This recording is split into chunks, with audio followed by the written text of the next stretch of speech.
Check. Five. All right. Hello, everyone, and welcome back to Endeavour News. We've taken a bit of a break, but now we're back to keep you in the loop of everything happening in New Zealand and all over the world. I'm your host, Hector, and I'm here with my co host, Gilbert. Hey everybody, how's it all going? Hope everyone's doing well. It's been about a month or so since we did our last stream. That's all right, taking a bit of a break. But we're back, ready to get into it. We got heaps of good streams lined up. But we thought we would just get back into the news. We haven't actually done a news stream in like a little while, where it's just us talking about what's going on in New Zealand and the world. And over the last couple of weeks, there's been, a lot happening. It's been pretty crazy, actually, both in New Zealand and abroad, which is sort of a change because a lot of the time New Zealand's sort of boring and nothing happens here. But the last couple of weeks, there's been a lot happening here. And it's only April. Good God, we're in for a ride, and not a good one either. Like I think it's gonna be a really rough ride, and we're just gonna have to hold on to our pants and grit our teeth, because yeah, we're gonna probably be sick at the end of this. We're gonna have vertigo or something. Yeah, well, it's a rough start to the year. I'll say that much. But anyways, I mean, everyone's been talking about this. I mean, there's been a lot of coverage, so our coverage of this probably won't be too long. We'll just give our hot takes. Green List MP for the Greens, Benjamin Doyle, was basically caught with his public social media having like sexually suggestive and sexually, explicit language in posts featuring his own child. Like, it's pretty messed up. If you look at the original Twitter post, which I won't share because it's probably like too spicy for YouTube even, so Yeah, I'm not going to yeah, bring him up. But I mean, the guy's just like, yeah, doing these, having, you know, sexually suggestive and explicit language on yeah. his Instagram for the whole world to see. And this guy's like a Green MP. As soon as people started calling him out, and it seemed like Winston Peters especially had been pretty much the only prominent politician talking about it. ACT and the National have basically been completely silent. And we sort of know the reason for that, which we're going to go into. But Mm, it's sort of crazy. The Greens like totally defended this guy. They go, "Oh yeah, just basically being a pedophile is part of queer culture and the queer community, and it has been for decades." And using languages and images like that, it's all just mm. part of the queer culture. Yes, stupid bigot. Like that's pretty much exactly what they said. And it's like, but what about the death threats? He's getting death threats, dude. What Mm, about those death threats? It's like, well, I think the police should be investigating this guy, not the, supposed death threats that no one ever saw. mm, Although mm, I wouldn't be surprised if he is getting them because it's pretty gross what he's posting. mm, But I mean, the police should be investigating Benjamin Doyle, seizing his communications and his computers and any devices he has, mm. and just make sure this guy, like, there isn't anything else that this guy's up to, because it sort of seems like there is to me. Like, he's basically posting openly pedophilic Mm. content on his Instagram. So what else is he like not sharing? Yeah, yeah. Well, I mean, like, just off the outset, I mean, you just look at this guy. Clearly, this guy's I mean, deranged. it looks like Like, he's dying of AIDS. So maybe it looks like he's already got AIDS. So I mean, maybe yeah, the death threats honestly might we not could even be be dying needed. after. Yeah, sorry. Yeah, Yeah. sorry. Yeah, so it looks like he's AIDS ridden. Hopefully he just dies of AIDS in the near future. I mean, then no one has to do anything, but there should be a police investigation into this guy, definitely. Yeah, holy crap. I mean, yeah, I mean, clearly not a normal person. What is he wearing? Like a chef gown or something? It's like, what Yeah, the I hell? know. I don't know what that is. He's wearing like a military cap, But whatever you called that a thing. beret. The beret, thanks. Yeah. Yeah, and then he's got like a tiki puka shell necklace with earrings. Like, dude, what? Like, make your mind up. What look are you going It for? looks like he What? weighs under 100, like 100 Yeah, pounds. It looks like he weighs 50 kgs. So the dude yeah. looks like a twig. And it Oh, looks, look at his hands. Look down at his yeah, hands yeah, across yeah, his yeah, belly. I Like know. he's got like, what the fuck? So that clearly a very deranged. And of course the beret is that's not a sign that he's military. That's a sign he's like a militant communist, which is why they're so Well, I mean, just look um at this background. It's like this is the gay communist future that yeah, yeah, the yeah. gay communist, like gay race communism that the Greens and the Maori Party want. yeah, exactly. So, yeah, I mean, this guy just, yeah, there's definitely someone you'd want around your grandma, right? Not, but yeah. So this guy just reeks of instability. Um, but yeah, it So I mean, hopefully, I mean, it's just been scandal after scandal with these people, and these are the people in power. So I mean, people actually need to understand that, you know, to educate people around you that there are people like this in power, and that's Yeah. where they directly go to. Like normal people, they don't really care about attaining power because they don't have Well, like they a don't have the sick time idea. for it. Yeah. They don't have the time, and they don't have a sick ideological like bent where everything has to be gay and communist and like yeah, everything to do with like race and like Gay, communist, brown, and retarded. Like that's pretty yeah, much the ideal future for that's the right. Greens. That's exactly right, and it's like people just don't. Normal people just don't think like that. And you look at this guy. This guy's clearly has had his brain like tampered with these like Well, weird, it might be loony ideas. it might be like rotting away from AIDS, to be fair. So it might. Might have, yeah, something like that. Might Who knows what he has? He could have like some kind of brain worm, like syphilis. But yeah, I mean, one of the things that I think about is like if people are so up in arms about this, which they're absolutely right to be, is like, well, we should also, if people are that sensitive about this, like, and again they should be, then we should probably like talk about you know decency laws and finding out a way to like ban pornography because Yeah, if you think absolutely.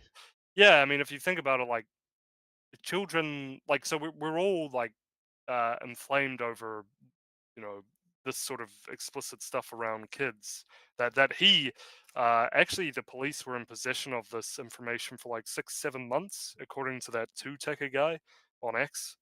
He did an interview with that boomer Zionist Plunkett, Oh and yeah, yeah.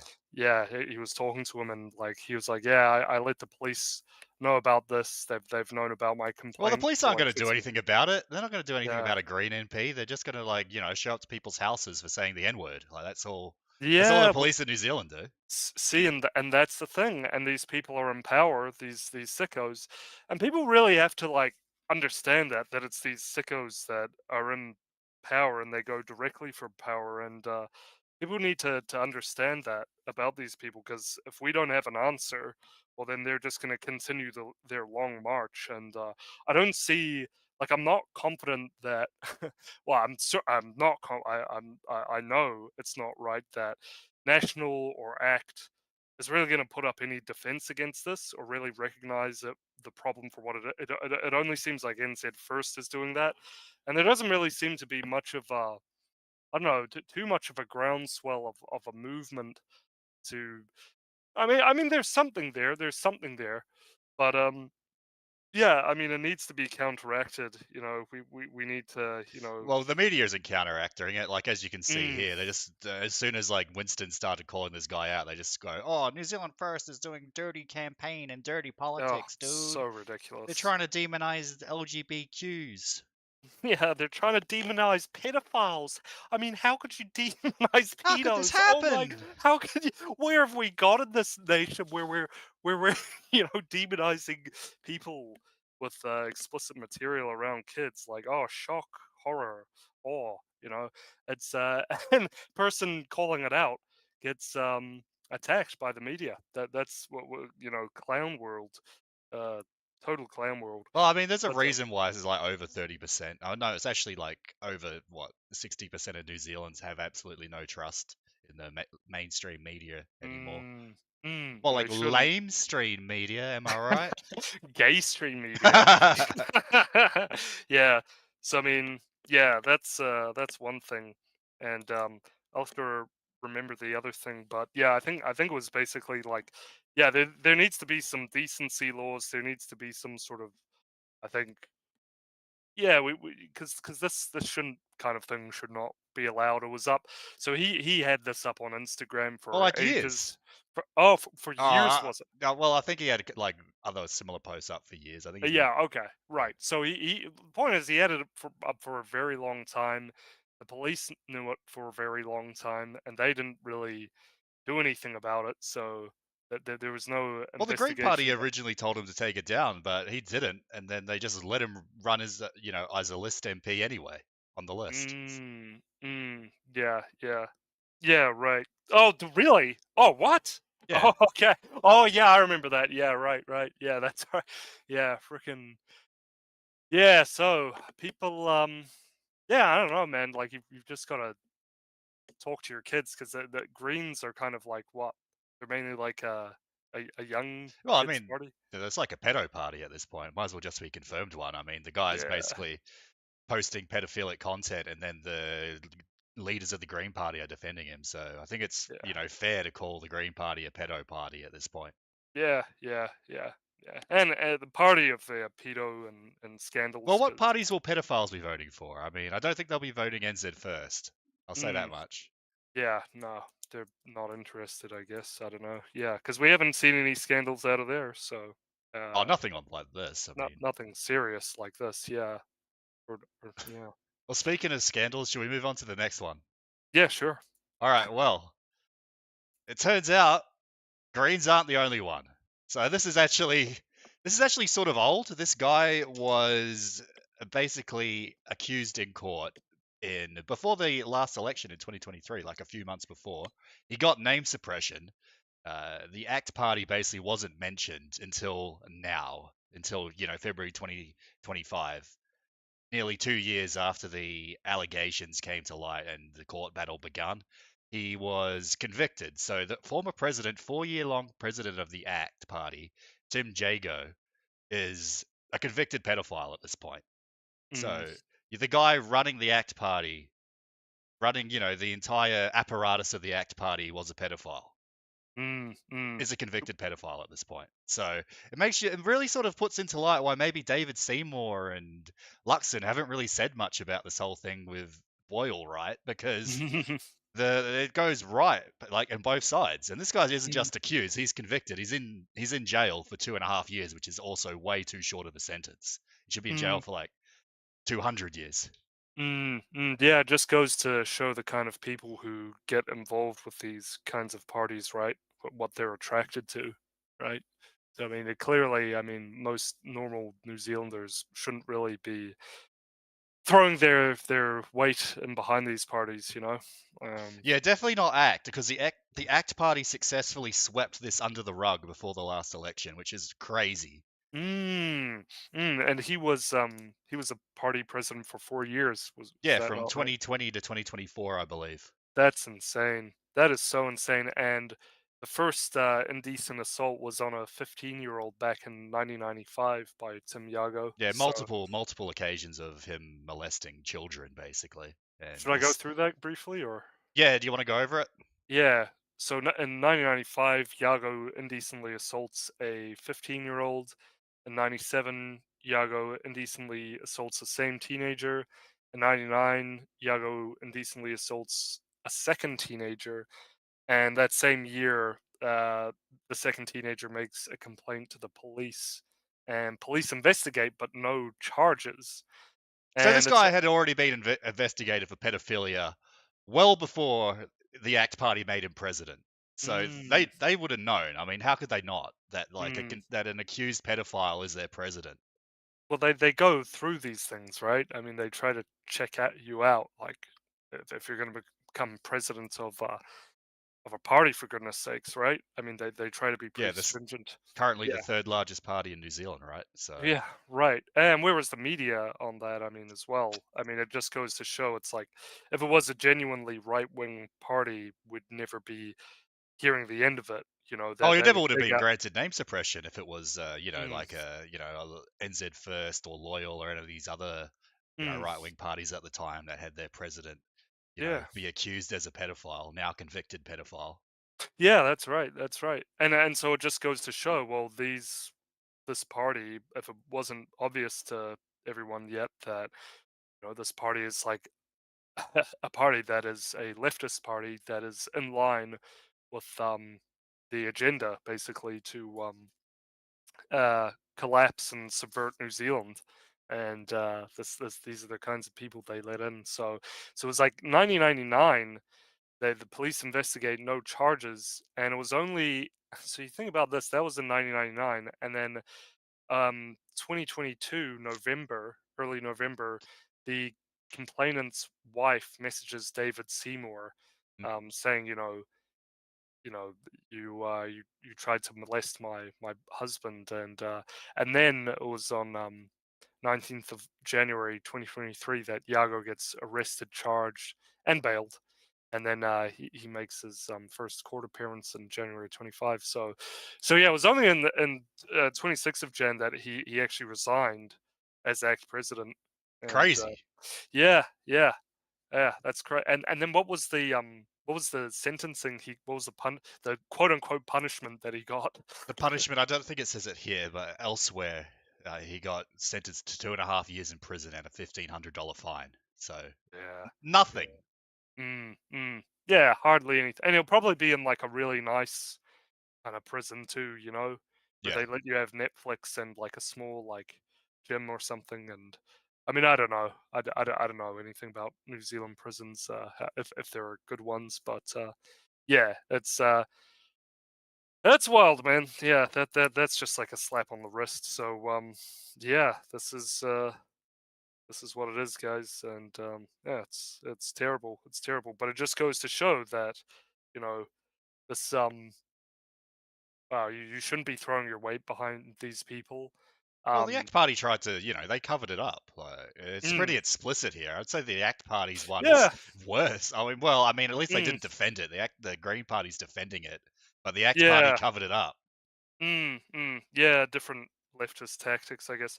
But yeah, that I mean that is yeah, that is very shameful to cover stuff like that up. I mean, you should yeah, they should be open and transparent with those things and try to yeah, I who knows what they were Well, David thinking, but Seymour should be held to the flame for this. It's like, come on, yeah, this happened yeah, under your leadership, yeah, yeah. No, that's right. That's but right. so far there's been basically nothing. So Mm. I mean, House of Polls. Should we look at that quickly for ACT? I mean, you'd think that there would be like a plummet, right? But I don't. I'll pull one up. yeah. I mean, I think the poll. I think ACT is at about 9%, if I remember correctly. Mm. So yeah, here we go. I'll bring this up. So here's the latest couple polls. Yeah, New Zealand first around 7%, ACT around 9 to 7 at the lowest, Greens at 10 to 11, which just sort of shows how brain dead and retarded their voter base is. And yeah, Labor and National still floating around the mid 30s. Well, Labor may be a bit lower, but Mm. I mean, Mm. 10% for the Greens and 9% for ACT after these scandals is just especially all the scandals Greens have had as well. It's like people that vote Green are just literally either bio-Leninist traitors or just complete brain dead retards. Those are the only two sort of solutions there. Yeah, only conclusions you can come to about these people, yeah, because yeah, they're good at covering everything and like, oh, we're for the environment, and so and like they're so moralizing of themselves. They're always going, we're so good, we care, we're the moral ones, we really care about stuff, and yeah, I guess that kind of thing really gets to people. It works on some people who just really don't pay that much attention to things. Yeah, I mean, you could actually say that a lot about a lot of people, but it works exceptionally well on Green voters, I guess. Yeah, I guess you can say the Green voters have gone down because for a while they were polling, 13, 14%, here as high as 15, which is crazy. But Mm, now they're polling at 10, so they've gone down a little bit, but that support's basically just all gone to the Labour Party. Maori Party support is down as well. For a while, somehow they were polling at 9, 7%, and now they're back to 3.5, which is about normal for them, about what they mm. got in the election. So they're down. New Zealand First is up slightly, they're at 7, but it's You Labour gotta and pump National are those about the numbers up. same. It's Mm. come on, what's going on, guys?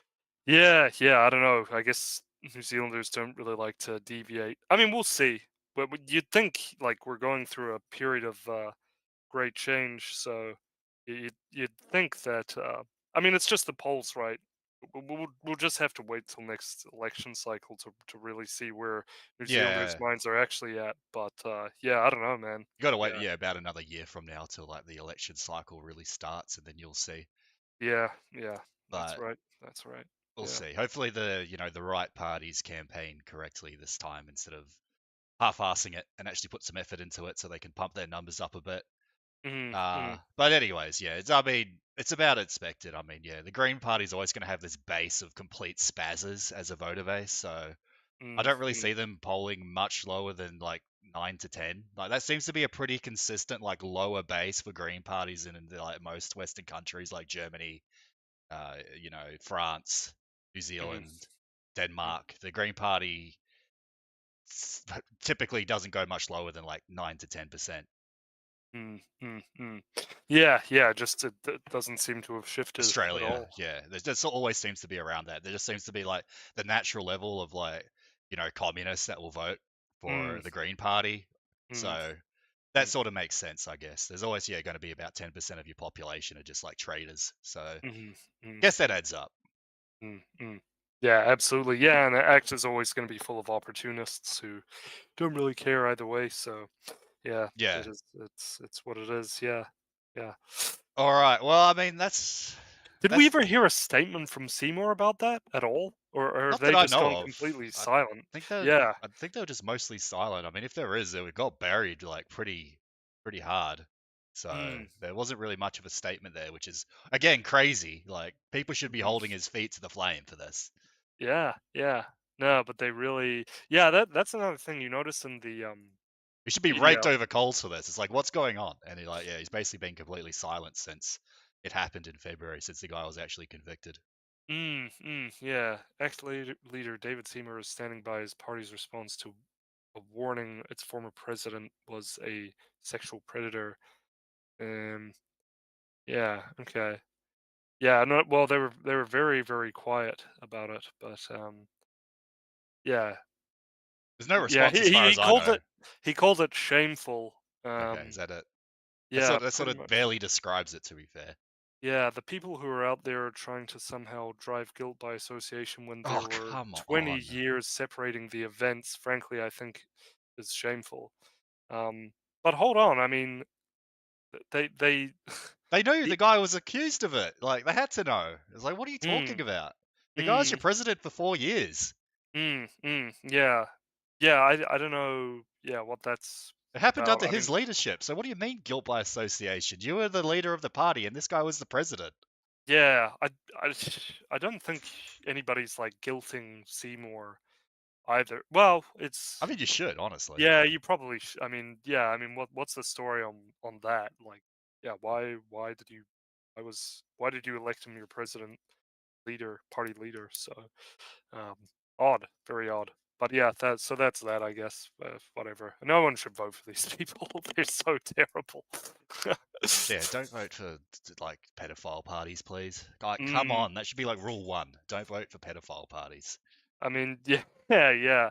Pedo parties and vax parties, and Yeah, it just goes on and on with these people. Pro-immigrant, pro-Indian, pro-China parties. yeah, I mean, absolutely. it's just a whole cacophony of crap with these people. You do. Yeah. All right. Well, I mean, that's that sort of that's Yeah, that section of the debacle. stream. Yeah, Yeah. debacle, travesty.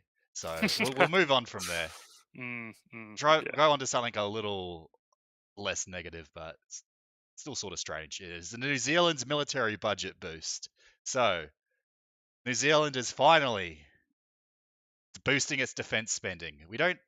I mean, it announced the capability plan. It basically says they want to buy like air and sea drones, which is actually sort of a good idea. Mm. So, I Oh, mean, this that's is, good. That's yeah. really good then. Okay. Yeah, so it is actually somewhat better because I think last year when we talked about like the defense injection where it was like $500 million and all I did was buy like new trucks and stuff. And then they Mm. like ended up crashing the what was the name of the boat Yeah. again? HMS. Yeah. What Some was Maori it? word, right? That starts with M. Yeah. I don't even. Yeah. Yeah. HMZS something. Crashed. Yeah. Let's check. So Yeah. So yeah, go ahead. so Anyway, they ended up buying like $500,000 worth of trucks and crashing a $500,000 like yeah, HMNS Manawatu or something. So Manawanui, yeah, Manawanui. Manawanui. So they crashed that, but they spent more money on trucks though. But it seems like this time, the defense budget is actually going towards something useful. So if you look Mhm. here, they're increasing the defense budget in New Zealand by 12 billion over 4 years. Mhm. So I mean that's good. Mm. And some of the stuff that they're actually buying is sort of good, like Javelin anti-tank missiles. Mhm. Mm. It's like Oh yeah. Hmm. so it's like that's a good one. New marine helicopters, surveillance drones, that sort of thing. I Mhm. think they're buying like what is it, like the sea drones, like the ones that they've been using in Ukraine to like blow up Mm. Russian warships and stuff. To like they're pretty successfully like considering the disparity between the Ukrainian Navy and the Russian Navy in the Baltic Sea, not Baltic, Black Sea. The Mhm. Ukrainians have actually managed to like drive off the Russian fleet with their little drones, which is sort of cool. So it's Pretty good that amazing. if New Zealand starts getting stuff like that is what we need. Stuff like Mm. that is what we need. I mean, you're not seeing any like big ticket items like like Patriot defense missiles, which sort of New Zealand sort of needs as well. I mean, you'd probably need like HIMARS. yeah, HIMARS stuff like that, but those things are really expensive. But it's like a start, I guess. Yeah, what really I'm glad to hear about the sea drones. So there's things like the sea babies that Yeah, is basically like a little boat drone that they can unman drive it around. And there's actually this one they're actually what's cool is Ukrainians are very innovative and inventive and they can you know they improve their drones all the time. I mean, they've got like a whole warehouse full of different drones that specified for different situations. But stuff they had the sea babies, and then they're developing ones like this. Where's the name on it?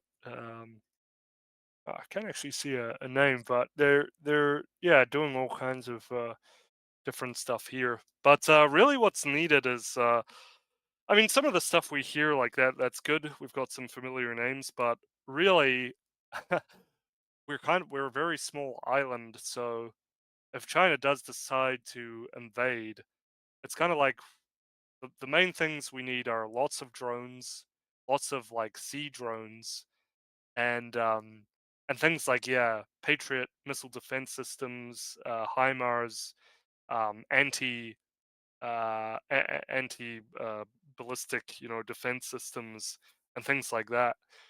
Because if China were to invade, they would just rain munitions down on us mm. and soften us up, and then they would basically just land and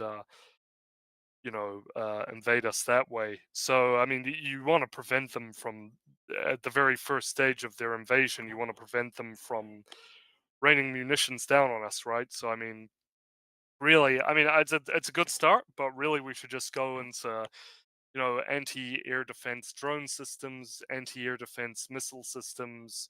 Yeah, just go right into drones, go right into yeah, HIMARS. Yeah, drones and missiles. I mean, in New Zealand's, Yeah, obviously it's a small country, but you just see what Japan's doing. They're buying like heaps of drones, heaps of like missiles, anti-ship missiles, anti-air missiles. They just do that's right. that on a smaller, more Yeah, affordable scale that New Zealand could yeah. afford. It would be Uh, good if we had our own manufacturing too, but yeah, for now we can I think because like that's a that's bit what of yeah, one step at a time. one step at a time. Yeah, I mean that's what Ukraine, and they're in the middle of a war right now, and that's actually what they're doing. I believe it's like 35% of their Yeah, I wanted to their show this. manufacturing makes up 35% of their drones, I believe. So, Just look at um, this. New Zealand spends less than 1% of its GDP on defense spending, which is like pretty much the lowest in the West. Like even mm, lower than places like Canada, which have notoriously low defense spending. Like that needs to be at like 2.5 to mm, 3, mm, really. mm, Needs to be yeah, quadrupled so that you can actually afford some items that New Zealand needs to defend itself. yeah, yeah, yeah. Especially now. I mean, I mean, this is nothing new. Like people have been warning about China for ages. It's like they've been building their military up. I mean, there's so much evidence show this, and people are just like, well, we're just gonna continue to trade with them, and sweet as like, and it's like, well, are we going to try and match that, and we're just gonna rely totally on the United States when they're not really even doing anything. Like, it's yeah, it's pretty atrocious. So yeah, there needs to be some sort of like actually kind of looking at. You'd think these people would think like, okay, they'd look at the situation and go like, okay, what would we actually need given an invasion by our enemy? Our enemy is China, and they're making aggressive steps, um, Yeah, because there was provocations. like the was it the fleet that was in the like Tasman? Well, where was it again? It was like between the Yeah, yeah, Tasman Sea. Tasman Sea and Yeah. yeah, it was international waters. Yeah, right in between NZ and Australia, and they conducted a military exercise without anybody's warning. So I actually talked to Jeff, and he said, if I was, should I say this on record? I think it's fine. He said if I were president, I would have blown those ships up. And it's like, and it's like, yeah, well, yeah. I mean, I wish you were president, man, because that's kind of the leadership that we need right now. Not constantly like, how should we deal with China to get our cheap crap, basically. But yeah. So anyway, you'd think like Judas Collins would look at the situation, or all the other defense ministers we've had, and gone like, okay, how do we actually protect ourselves? So I What yeah, would we actually do? Because yeah, I'm sorry, like buying trucks, like that's not going to. you need trucks, but it's like Mm, you need more than just trucks. You need again like missiles. Like I mean, buying the javelins is good. Javelins is a good system and stuff like that. mm, So mm, mm, so you want to have those like affordable systems, but you also want to have some bigger deterrents to because mm. we're a maritime country. You need like anti-ship missiles and stuff like that to Oh use as a yeah, deterrent. I think So Australia needs to up their game a yeah, lot as well. But they've got Albanese, who is actually a communist, has a long communist past, and so that's going to be interesting to see. But yeah, I really like maybe the New Zealand government should lobby the Australian government to really get because I mean looking at Ukraine, like all the kind of Pacific and Eastern European nations are like pretty worried right now that the United States will not step in, and there's this mad dash by the Europeans to try and get as you know try to have meaningful changes in their military to produce what they need to defend themselves against an incursion by Russia, which we're actually going to be talking to Lee Wheel, Lee Wheelbarger from KLW World News and New York Prepper cool. about that Yeah, later, but at some later stage. But yeah, it's like there's this mad dash by the Europeans too, and I mean, yeah, so the Taiwanese and Japanese and Koreans and the Baltic states and Poland, they're really they're concerned as well. Like, are we gonna yeah, get rightfully. the help? Rightfully, Yeah. rightfully. Oh, absolutely. Yeah. Mm, Yeah. I just thought I'd go over this. So the government is actually planning to increase defense spending to over 2%, which is good because, as you can see from this graph, it hasn't been at 2% since 1982. So it's just oh, like, jeez. yeah, and it's been below 1% for the last 20 years. So no Oh wonder that my. like New Zealand has like the worst military in the entire West. Like because we haven't there's been spending nothing on it, and then surprised we have like no weapons, no modern Mm. weapons, and everyone just drives around in trucks like in a African militia. It's like sort of ridiculous. Yeah, what are we doing here? Yeah. Like our planes are outdated, or at least get some helicopters with like rockets and No, we don't have any of it's those. I mean, yeah, but yeah, I mean, basically, New Zealand's defense strategy should be basically Japan's one, but obviously on a smaller right, scale because we're a smaller country.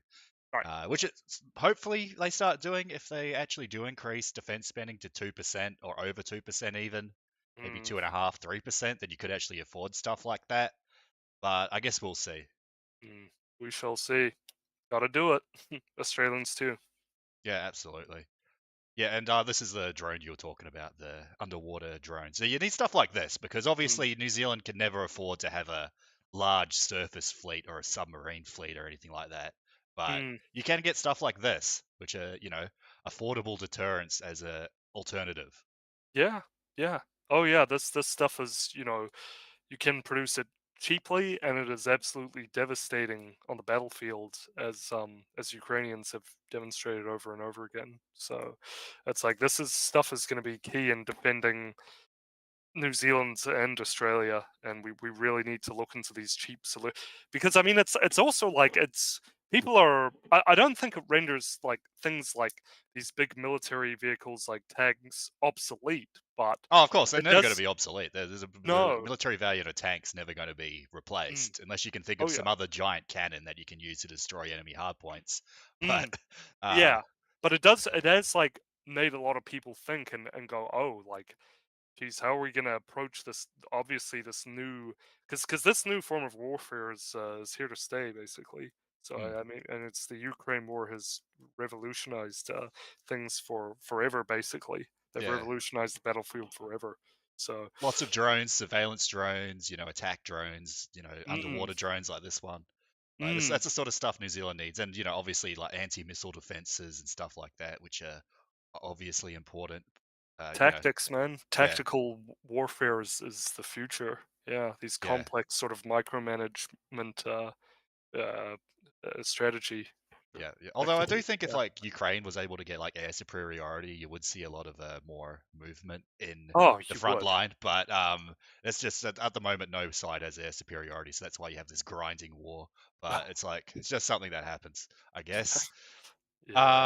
It's yeah, just the way it is. But anyway, When you so it looks when you like have yeah, New yeah. Zealand's actually going in the right direction for once, which is sort of crazy to hear because most of the time all the news we hear about New Zealand is just like more and more like ridiculous things happening in like clown world New Zealand. But for once, like there's actually doing something good, or at least Mm, going towards that way. Yep, yep, yeah, I'd say so. Yeah, just I don't know what Drew Little has to say. I don't really care. I never scrolled this far down into the article. I just saw this It graph and then stopped, and then I didn't realize Andrew Little was there. Yeah, he's Uh, probably like, "Oh, I've decided I will transition into a garden gnome. I've always been one at heart, and I'm just going to spend the rest of my life sitting in front of my house, just as I've always liked to do." Yeah, I'm coming out, everybody. Yeah, I mean, that's that's actually a concern, but it's like that should be. This is a concern for anyone that's actually like a normal person. But what it's Andrew Little coming out as a gnome. no. I'm just reading this about like retention rates in the armed forces because they don't get paid enough, which is fair. But Oh, everyone knows that. It's like, come on, that's normal.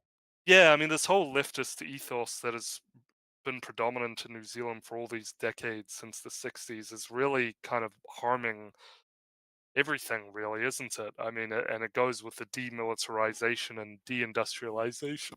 Oh, sorry, excuse me.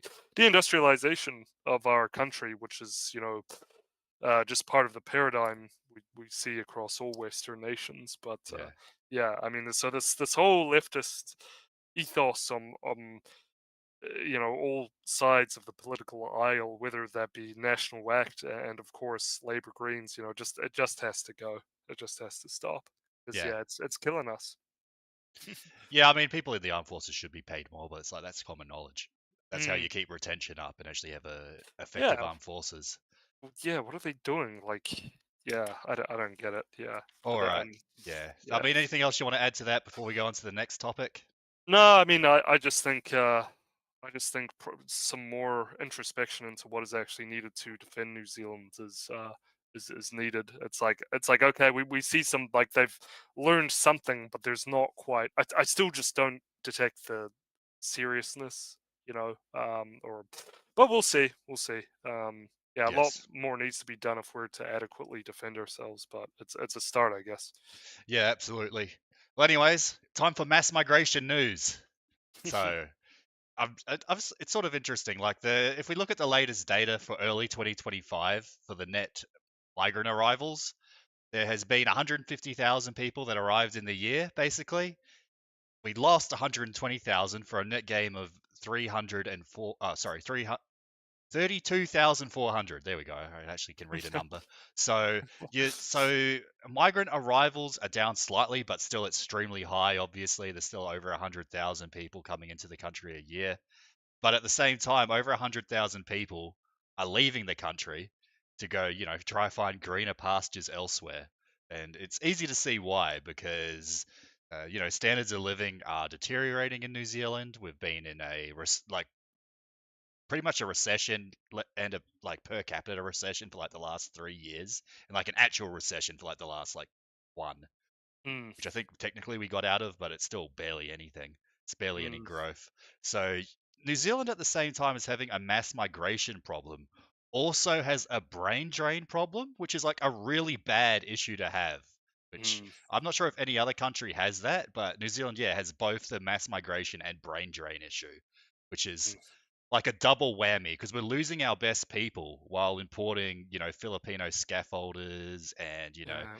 Indian Indians programmers. Indians to Yeah. go, write like crappy JavaScript like add-ons to WordPress and yeah, stuff like that, and Chinamen to sell you fried rice. So it's just we're losing people like, police officers, doctors, nurses, our own skilled workforce, like the actual skilled programmers and accountants and stuff like that.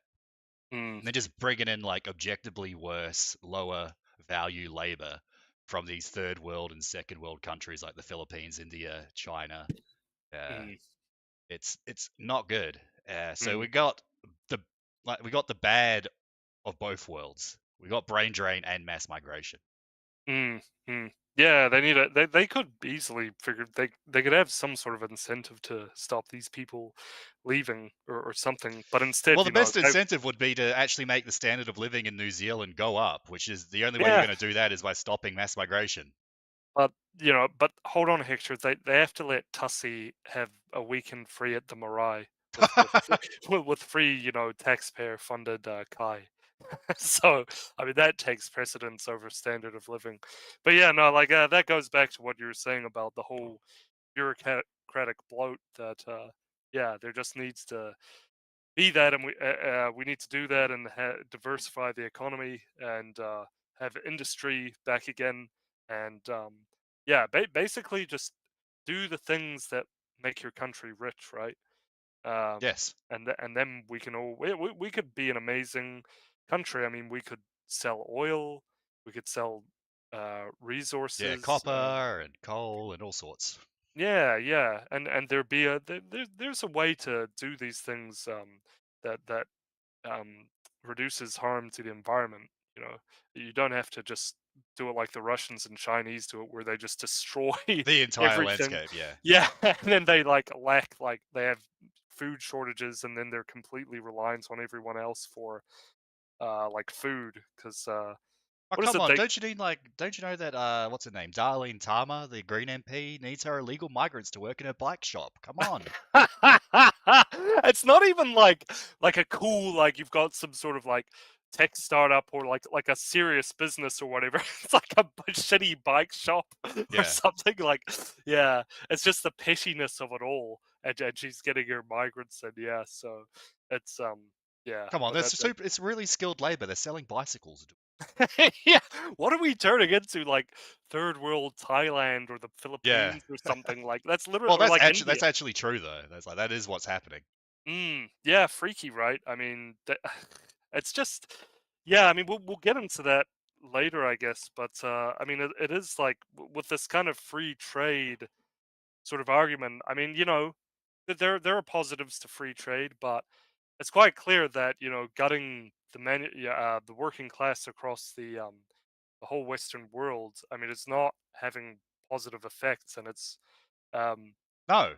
yeah, it's yeah, clearly some nationalist economics. Clearly, our politicians need to read up on like Frederick List, Hamiltonian economics. Yeah, absolutely. Um, yeah, Well, I've mentioned it Brooke before. Adams. I Yeah. think. Well, Yeah, people those. talk about the free market and stuff, but it's like mass migration is pretty much just a business subsidy because the government's letting these people come in to basically undercut the local worker and Yeah. reduce business cost. Mm, For like, it's actually worse than just a cash subsidy. I'd mm, rather they just give these businesses money than let them import Filipinos because mm, it's like objectively worse Mm, because it has the mass migration has much more, knock-on effects other than just undercutting workers and suppressing wages. You've got, infrastructure issues, housing issues, let alone like the cultural issues about cultural differences and the incompatibility of different cultures coming into New Zealand. yeah, it's spiritually sort of ugly, and there's going to be problems in the future. Like, oh, what if we have our own Kalistani uprising or something like that, or like the Filipinos, they bring their switchblades up.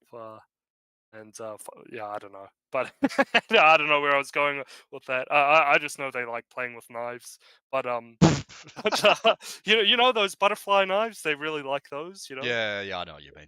Yeah, yeah, yeah.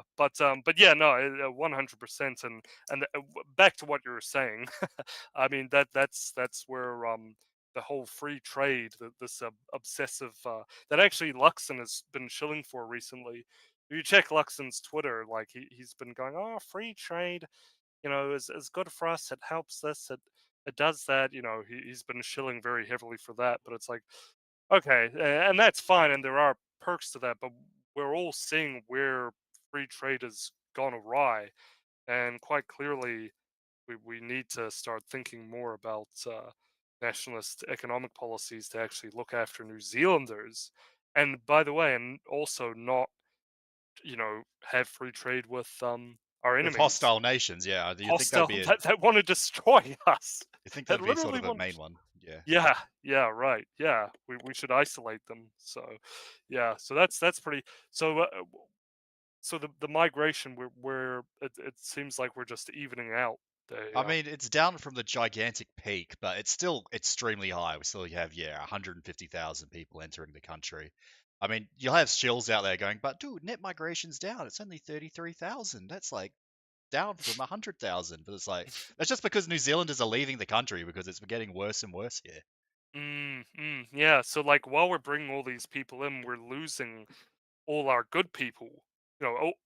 All of Yes. the New Zealanders, we're losing our people, so we're getting nothing in return. But it's like Seymour and Luxon are just like, oh, it's the free market, and it's the free market is God, and there's nothing else to think about in terms of what is important, just in life, or for the health of a country. Yeah. Yeah. So yeah, bloody hell, man. Yeah. Hopefully, I mean, look, I kind of. It's like hopefully New Zealanders figure this out, right? Because I mean, New Zealand First has been talking about this very issue Yeah, for and they've had some years. remits in the recent constitution that wants to get, mass migration down to a, economically sustainable level or something. I don't remember the exact language, and they want to actually deport criminal migrants, which is something New Zealand doesn't even do, which is Mm, crazy. So there's some good stuff there, but then again, they have to compete within their own coalition with National and ACT, which are, objectively like open border shills. So. mm. They're Uh, not an option. That's like if people have been paying attention, it's like the option is like NZ First, and that's it. Like if we want to yeah, stabilize our country, like that's the only shot we have at this. But the complaint I mean, people like to bag on Peters all the time, but the complaint I actually have, I don't want to sound like you know, like I'm wagging my finger, but a complaint I actually have is against New Zealanders. Like wake up! Like you're you're losing your country, to foreigners, and all for the benefit of special interests and people like Seymour and Luxon, who just choose not to see the obvious negative dimension of all of this. That it's actually yeah, denaturing what New Zealand actually was supposed to be. yeah. But yeah.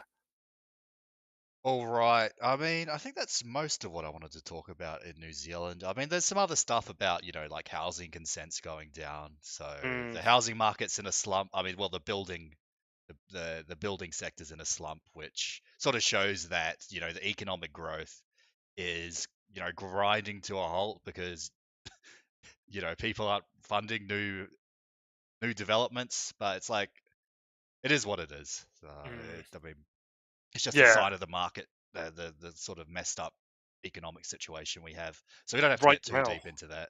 Yeah, I mean, right now, I mean, we probably will get into a bit of that soon Yeah, because, I mean, I would just say right now, I mean, probably, put yourself into a conservative fund, or your stocks or your Kiwi Saver or whatever you have, yeah, because it's going to be, as we said at the start of the show, it's going to be a rocky road, very unpredictable. It's probably best to just keep what you have and just try to minimize losses as much as you possibly can in your portfolio because it's going to be a very this administration does not know what it's doing. I mean, it's just totally ridiculous. But yes, yeah. Well, and anyways, yeah, mm, speaking of uncertainty, mm, we'll go to Trump. We'll go to the Trump and his tariff list. So, over the last basically 2 weeks, I think on what is it, April 2nd, Trump mhm, announced the initial wave of tariffs, which were basically just calculated on whatever the trade surplus was with whatever country or economic bloc, like the European Union. mm, So, if the European Union had a trade surplus of 20%, they would get tariff 20%, which is like a pretty basic way to go about implementing tariffs. So he was like, Trump was rightfully criticized for that. mm, But then he mm, said recently that he would, oh, I mean, here's the updated number. Here's the old numbers versus the numbers now. Now he just says he's going to go the floor of 10% on all imports, with China getting tariffed at 145%, which is pretty crazy. But mm, it's sort of interesting that because as we go into it soon, basically China kept escalating in return, so the US just kept escalating and escalating, and now it's to the point these like percentages of tariffs basically makes trade with China nearly impossible. Like mm. it's got to more make trade like less than like half of what it used to be. Mm. Which is a good thing. Yeah, We should not be trading with our enemies, especially enemies that are going to invade us eventually. But I mean, look, it's as you said, it's sloppy. Like this could, we we could have had this, but had it done in a much more targeted and specific way. So I mean, the way that they've rolled these tariffs out, I just like completely the numbers didn't bungled the make any whole thing. sense. They're like these numbers on this sign don't make any sense. So Yeah, and it's just alienating our allies to yes, the point where that we've seen that China is courting South Korea and Japan and other Pacific allies, even in our neck of the woods, which actually caused Peters to travel over to I can't remember the island, but there was some island there. It wasn't the Cook. I can't remember, but China recently got like mining rights on that island. But like, and it's even so they're doing like a reverse Sino-Soviet split, like what Nixon and Kissinger tried to do with China and Russia, but instead it seems like the Trump admin is splitting Europe away from America in favor of China because China's trying to um, yeah solidify ties with Europe as well. So this is just yeah this is really not good. This well, is the very initial bad. numbers are the new ones look a bit better, like a flat 10% tariff on all imports, which I think is personally fine, and then much more targeted, tariffs towards hostile nations or rival nations, non-friendly nations like China, and you might want to potentially add some more countries to that list as well. But Mm. But I mean, the problem is that like he's like, I mean, okay, the first thing is it's not just the tariffs. Like it's like, do tariffs bring manufacturing back by themselves? Well, I don't know if that's necessarily the case. It certainly directs it nearer that way. But what else are you going to have with the tariffs to bring manufacturing and industry back to America? I mean, that's the whole point, right? mhm. And the next question is, well, where are all the subsidies? Because you're going to get all these people to move their businesses. Well, where are the subsidies? Where's the question is, can America even bring its manufacturing back in time, or at all at this rate? And the point is, it's going to take time Yeah, it's going to and take years, money if not and decades. yeah, and investment and time, and it needs government subsidies. And it's like it's kind of frustrating because there's really been no one else before who could who was going to stand up to like Wall Street, the World Trade Organization, and China.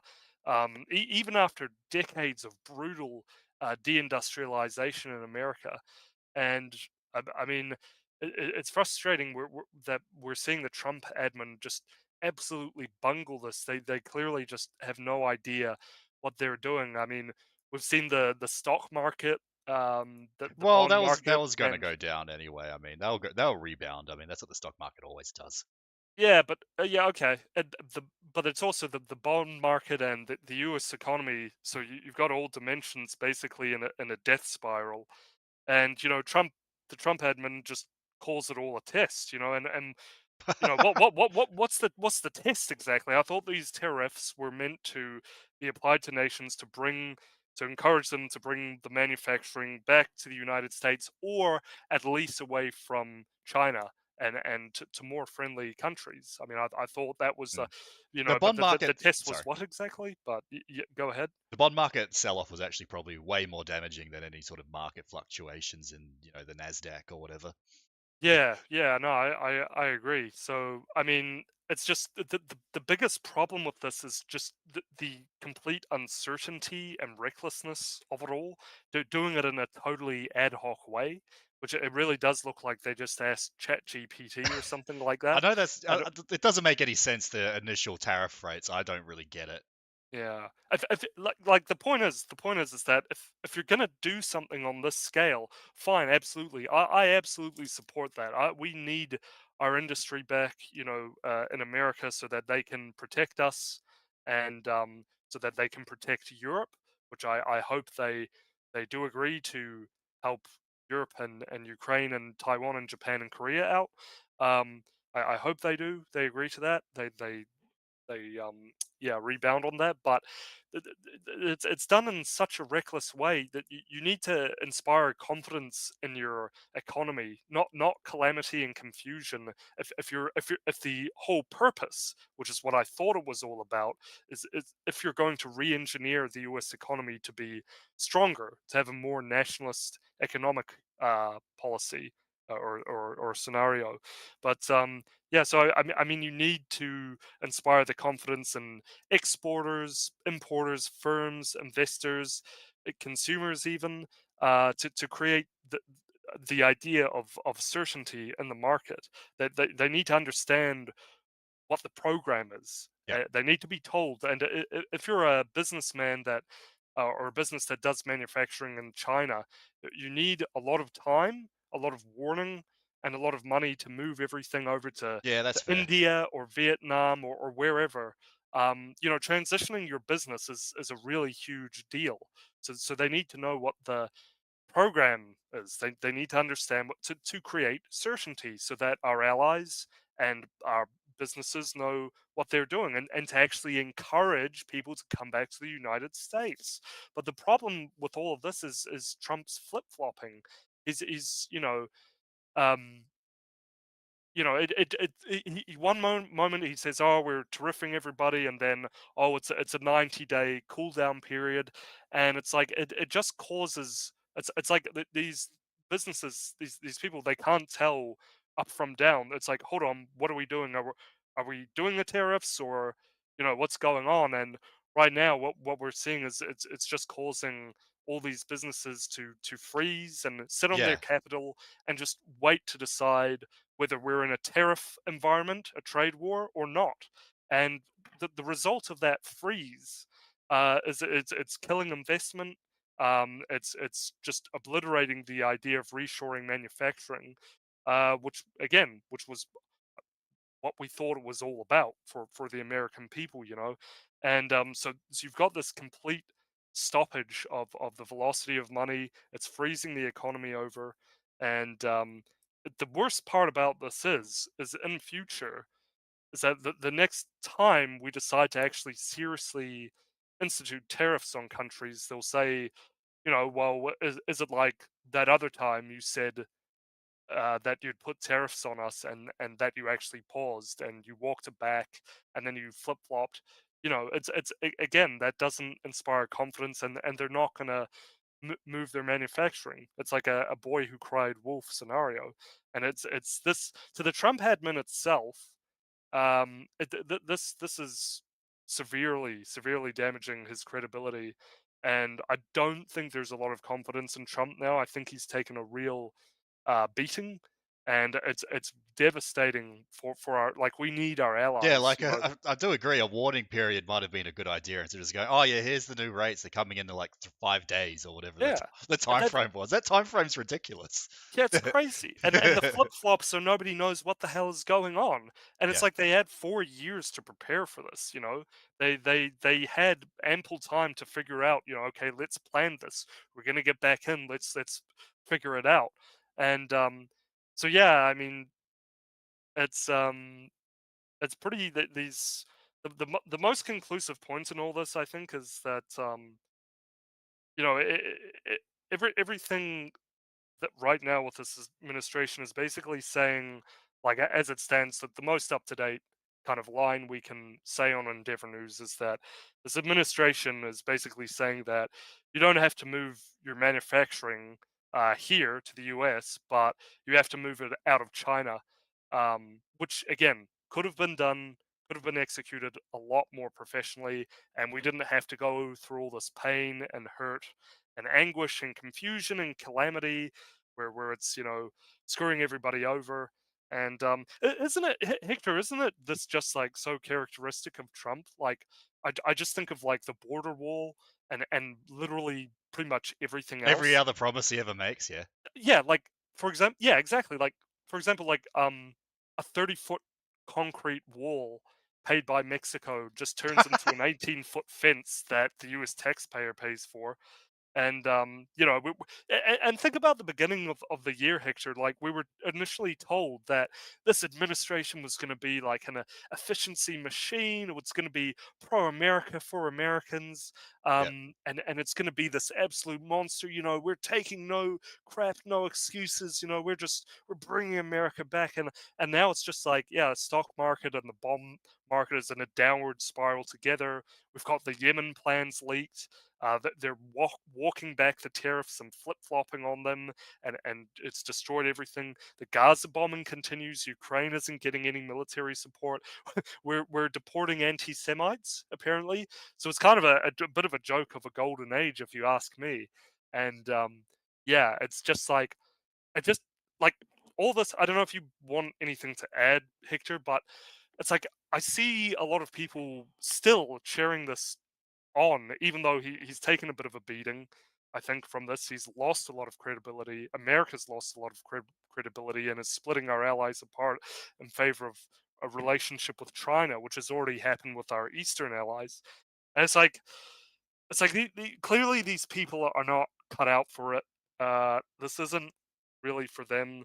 I actually think probably the Yemen leak was probably something to do with making Vance look better. That's what I suspect. It all kind of seems Oh very yeah, we didn't even fishy. talk about that. The whole Yemen leak Yeah, debacle. That's just insane that happened.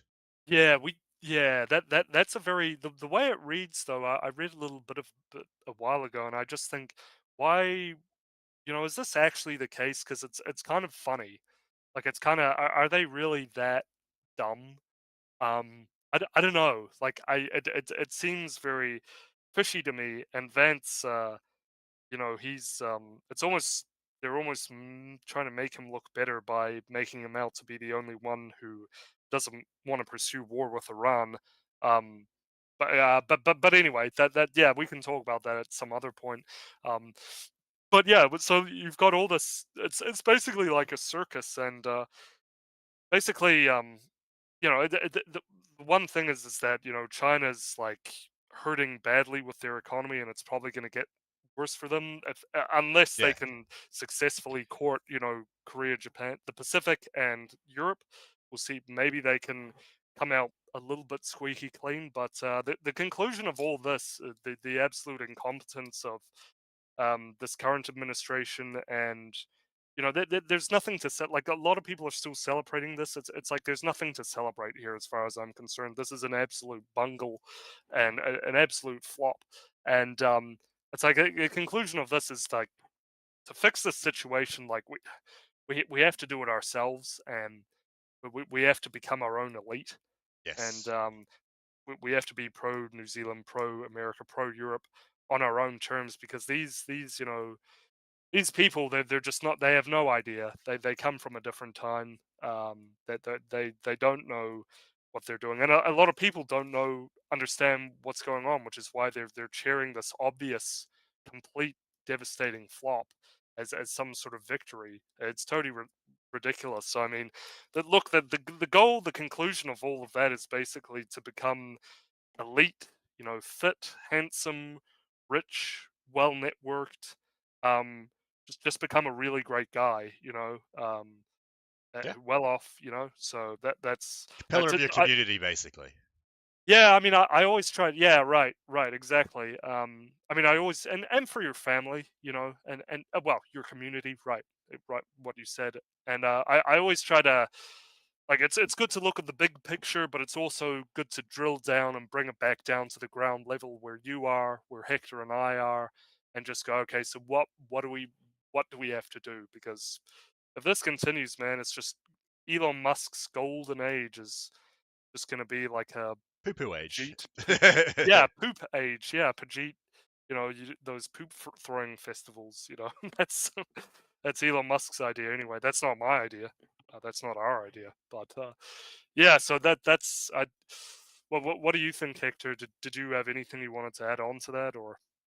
Yeah, I think the biggest one here is, yeah, the initial tariffs were sort of silly. There wasn't any sort of warning. There wasn't a reasonable time frame for businesses to adjust. I mean, the new tariff rate is a bit better, but even then it should be more targeted. But we'll see what happens in the future. Hmm. It's sort of like it's trying to isolate China while pushing other people, punishing our allies to the point where they're going to push China towards Europe and our Pacific Yeah. allies. So in a way, it's kind of like not isolating them. In the end, America is the only one that's going to be isolated. Yeah, So they're just potentially, which is isolating not what you want. themselves. Yeah, we'll see how it goes. But I mean, this is just like the retardedness of this whole. I mean, Trump is old. He's war wearied. He can't keep up with these people. Um, the funny thing was is that, does it say Israel on one of the? I thought it was funny because he was like, Netanyahu visited him recently, and he said, "Oh, we give Israel like 3.8 billion a year, um, so we're not like, we're keeping the tariffs on Israel." He said something like that. I just thought that was an interesting tidbit of it. Interesting. I sort of half expect him to be like Israel to be the only country with no tariffs or something. Yeah, yeah. I thought that was curious, but who knows if that would really? Who knows what that's about? Like, I would take that with a grain of salt. Apparently, Netanyahu was visibly uncomfortable when he asked him about that. But yeah. I mean, who really knows? To be honest, like that could be. I mean, we know what the relationship is like, and we know what they're doing. So it's Israel just likes to play all sides of this geopolitical game, so they are what they are. But I thought that was just a, make of that what you will. I personally, I find that very interesting, but I take that with a big handful of salt, actually. You know, and yeah. Yeah.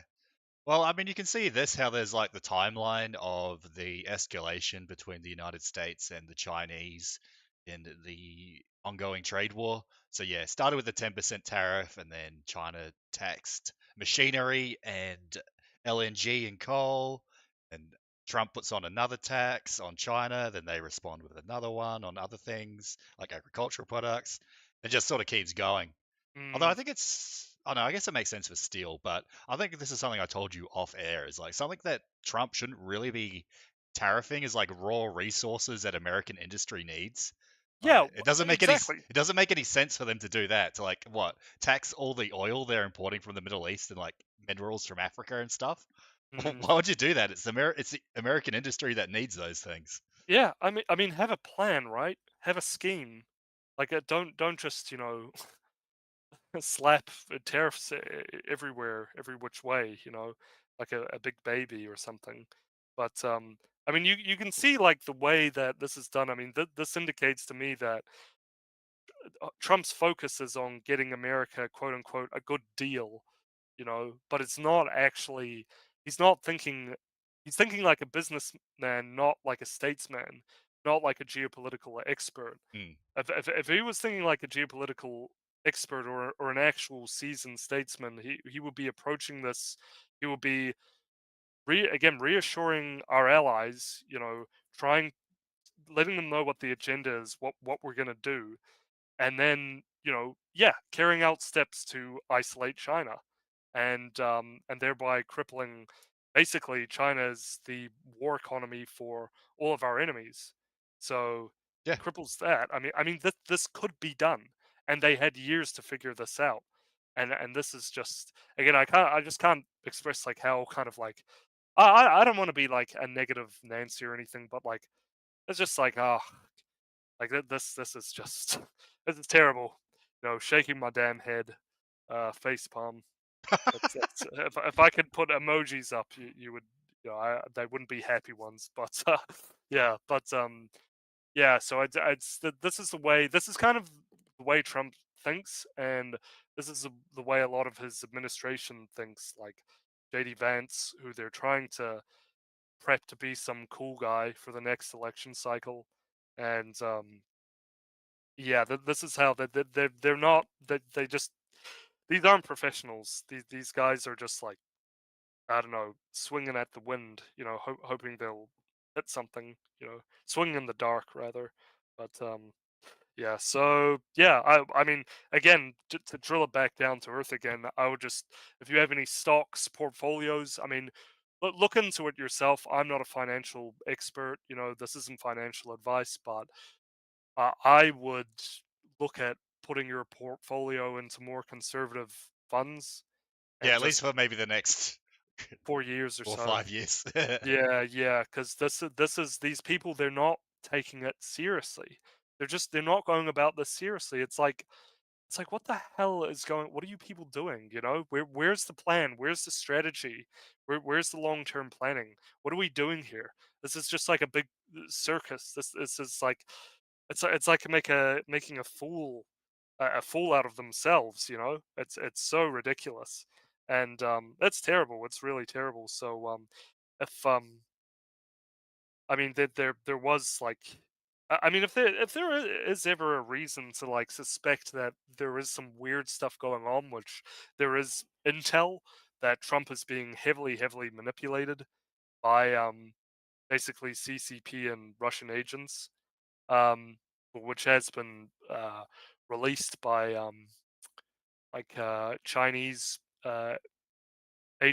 media agencies critical of the CCP, like their own sort of defectors, and of course there's been Russian, they've called him Krasnov, and certainly we see in conversations we've had with like Brandon Martinez and Jeff Nyquist, and David Satter, and all these people.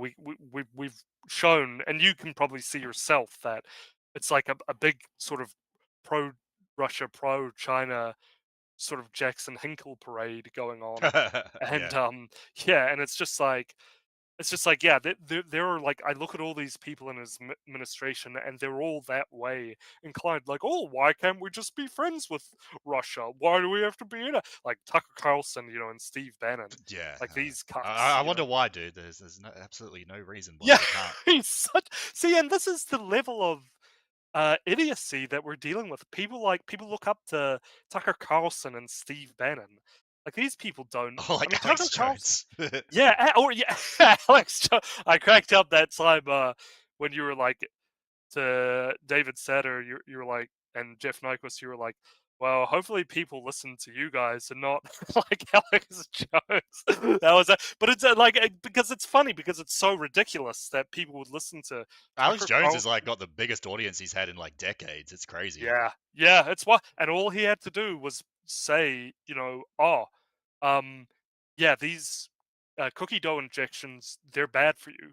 Yeah, Yeah, which everyone don't already take them. knew. I mean, everyone that Yeah, wasn't like silly already but knew yeah, that. yeah. I mean, it was the perfect sort of recipe of panic and fear and sort of like looking for a hero at that time, Yeah. like there's looking for a community for help, looking for the good guy, and an obviously terrible situation, which is what people do, which is what the Trump sort of phenomenon is all about, looking for that guy to bring America and the world back to security and prosperity. But we see how that's gone, right? And I mean that's sort of the dancing puppet show that needs to be. And hey, it got me to an extent as well. And I wish I was a lot more critical of the Trump administration. I should have been much more critical. Now I don't really want to touch it with a 10-foot pole. You know, it's yeah. So it's like it's got to like undo all the wrongs that have been done, and just call people like Carlson and the Trump admin and Alex Jones out, because these people are just you know leading us down somewhere that's not good. It's very Yes. very bad. So Yes. yeah, hold on tight, everybody. Hold on, This because is it's brand gonna new. get wild. I got this straight off the presses. How I did you? saw this link today. Yeah. Government to change or remove Treaty of Waitangi provisions in 28 laws, mostly about the Resource Management Act. It's like, dude, if you want to build a house, you have to consult the Watangamangatanga representatives of the treaty, dude. So that's sort of good. You you have to do an Aboriginal smoking I mean, ceremony that's to. literally where we're at, basically. So it's good. Okay. Well, do we have any? Does it say? Okay, Oh, sorry, sorry. you just got it hot off the presses, right? Yeah, Yeah, I no mean, I worries. sort of skimmed through the article while you were talking, but Yeah. yeah, it mostly has to do with removing or at least making provisions in there not like so broad they mean anything in all these laws and acts, specifically the Resource Management Act. So Yeah. You need to do before you open your house, before your house is complete. You need to have like a haka, well, that's like we're basically pretty much like there. Australia's already there, so it's like we're not far off from that. every time a new house is built, we have to get the Maori Brigade in to do a haka to coordinate the opening of the building of the new house. So there you go. Yeah. Shane Jones says our approach is to strip as many references from the bill of the bill as possible. So there you go. That either Mm. don't make any sense or they need to be clarified or they're redundant. So Oh, there you that's go. good. Good That should start. help. Good Mm. start. You didn't need like some weird act bill which like didn't even make any sense to do this. It's just common sense stuff, right? Mm. Well, anyways, I think that was pretty much it, right? Well, other Yeah. than for those that don't know, we have an upcoming first 100 days of Donald Trump, Vic- featuring some epic guests such as Victor, Nyquist, Satter. Wait, is Satter coming on?